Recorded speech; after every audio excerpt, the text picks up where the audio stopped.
What a disastrous last week and a half, actually. Kevin Durant goes down in Game 5 of the NBA Finals. We learned that he tears his Achilles. The New York Knicks was planning on trying to grab him, even though Brooklyn had became a threat because Kyrie Irving gave every indication that he was interested in going to Brooklyn, not New York, but it was going to be a package deal, him and KD. And if he could convince KD to come to Brooklyn with him, because KD's people swear up and down they haven't made a decision as of yet, it was going to be between two of the New York teams unless he elected to stay in Golden State. The reality is that what you have is a situation where you're the New York Knicks. You had enough a cap space for two guys, you got a problem. Now, for those that don't understand the magnitude of it, understand something. The New York Knicks needed cap space for two max players for a reason. The reason was simple. No one wants to come to New York by themselves. Not Kyrie Irving, not Kemba Walker, not Kevin Durant, nobody. But if Kevin Durant was coming and he had the druthers to pick somebody to come with him, and that was presumably going to be Kyrie Irving, then obviously they had enough space to take care of both players. And that was your situation. And now that KD is down, and we don't know what KD is going to do, you're the New York Knicks, you're stuck. You have any idea what the New York Knicks' best option is right now? If I'm the New York Knicks, I offer KD the 4-year max deal anyway. Even knowing I'm not going to have him next year, but I'll have him the last 3 years. And I roll the dice. Because KD's KD. And when you're 6'11" with a 7'6" wingspan, and you can shoot the basketball like that, you roll the dice. That's what you do. And that's exactly what I would do. I'd give KD the money anyway, because Kyrie ain't going to come by himself. Likelihood is that Kemba ain't going to come by himself. Might as well stay in Charlotte and get he ain't going to get the Supermax deal. Michael Jordan ain't going to give him that, but he'll give him plenty more money than the Knicks could give him. Or Kemba Walker might shock the world and take less and go out to L.A. to win championships since he's been perpetually mired in Charlotte. And if you're Kyrie Irving, you still got the choice of Brooklyn, New York, or guess what? You could do a 2+1, a 2-year deal with the Lakers, opt out, and then by the time you opt out to become a free agent again, you now got 10 years in the league and available to the max dollars. And you could take up over 30 to 35% of the cap and get paid that way. You can bet on yourself. Win a couple of more championships with LeBron and Anthony Davis. Or if you're the Lakers, you could go the route of avoiding all of that. Let Kyrie stay in Brooklyn. Let Kemba Walker stay in Charlotte. You could bring D'Angelo Russell back to L.A. He'd be considerably cheaper. Plus, he's proven he can play the point guard and he can produce for you offensively, particularly come playoff time. He wasn't bad. So you got all of that going on. But either way you slice it, tell me one scenario that came out of my mouth that's good for the Knicks other than signing an injured KD who's probably going to be out until 2020. I didn't say a damn thing that's going to benefit for the Knicks next season, which means, once again, the New York Knicks are mired. You're going to draft R.J. Barrett. You have him with Kevin Knox and Dennis Smith Jr. and Trier and Mitchell Robinson. I mean, you got to be kidding me. You just can't make this up. I'm telling you right now, New York Knicks got a black cat running around somewhere in that franchise. They damn near is worse than the Dallas Cowboys. And you know who I blame? I blame Dolan. His presence. But he does do good things for a lot of players who play for him. It's just that the players who don't play for him don't seem to care about that. As for the Boston Celtics, for those wondering why they didn't get Anthony Davis, because they were smart. That's why. You got to go all in at some point. I get that. But Danny Ainge did not want to give up Jason Tatum for a guy in Anthony Davis who's going to be a one-year rental because he was not going to re-sign with Boston. He wanted to go to New York or L.A., period. He wasn't going to re-sign with Boston. So when you look at it from that perspective, I think Danny Ainge made the right decision holding on to what he's got because Boston's a pretty damn good team, even without Kyrie.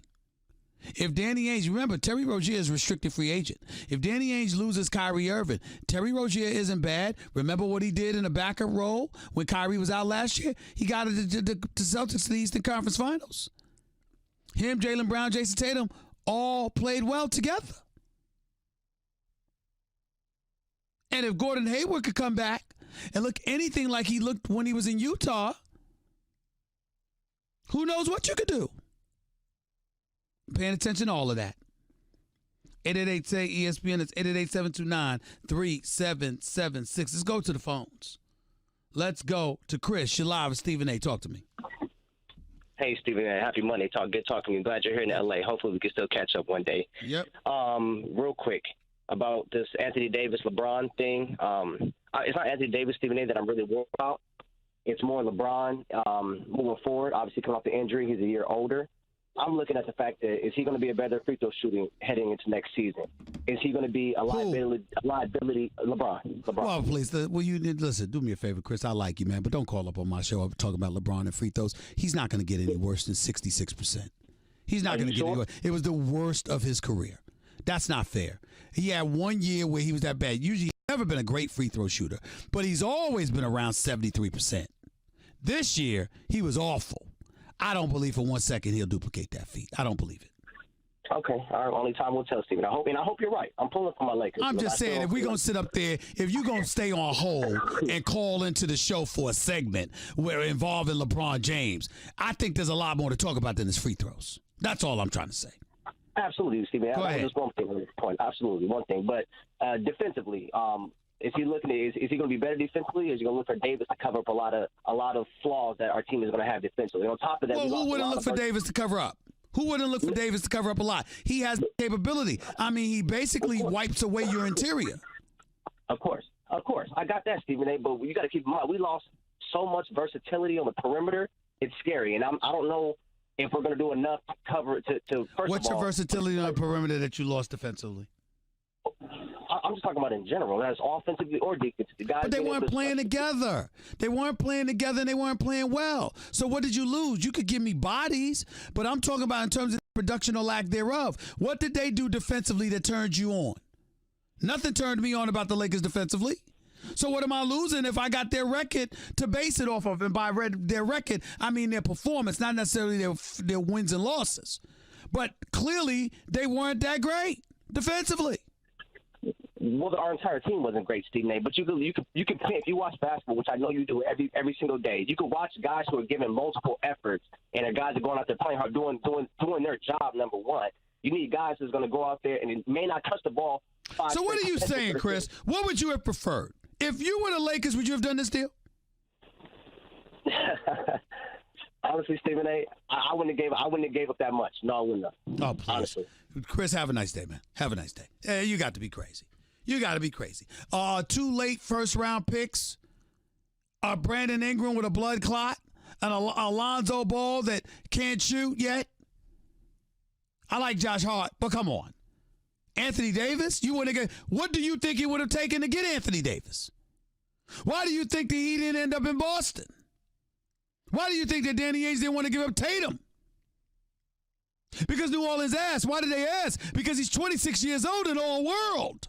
What are you talking about? I tell you, boy. I tell you. Brian, you're live with Stephen A. What's up? Hey, Stephen A., longtime fan, first-time caller. Thank you. You kind of stole my thunder a little earlier on. I wanted to just talk a little bit about what the Celtics and Danny Ainge do from here now that they lost out in the AD sweepstakes. I, for one, am of the attitude that, like you just said, it might be better off long-term, not giving up not giving up the farm.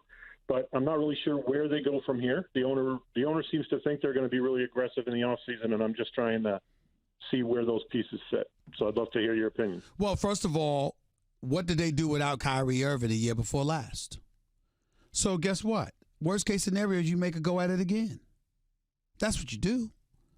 You understand? You don't have Kyrie Irving there. You believe in yourself so much. You Tatum, you Jaylen Brown. You got to remember, Jaylen Brown's like 22 years old.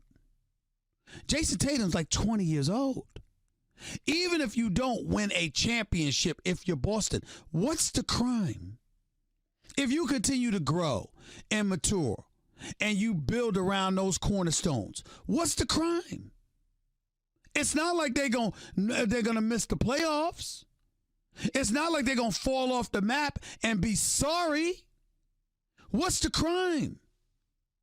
If you got guys who can play that are that young, what's the crime? I totally agree with you. I think we haven't seen the full improvement with Gordon Hayward yet, and I'm probably one of, I don't know, maybe I'm on the less than 50% scale that I think the new center Robert Williams is going to be a player. So I think they got a good deep bench. I'm just wondering if I heard rumors about Clint Capella. I've heard rumors about Mike Conley. I don't know, how relevant those two rumors are, but just curious as to what possibly they could do if both Kyrie and maybe even Al Horford walk. We'll see. I don't know, and I don't know if both of them is going to walk. I don't know if Al Horford is going to walk, but time will tell. We'll see. And if Danny Ainge is the brilliant GM we all been giving him credit for, we shouldn't be worried about it if he's got Jaylen Brown and Jason Tatum's as cornerstones of his franchise in the Eastern Conference. We shouldn't be as worried as people sound. 888-SAY-ESPN. It's 888-729-3776. You might not win a championship in Boston, but it's not like you'll end up being the Knicks. Let's pump the brakes a little bit and put things in its proper perspective.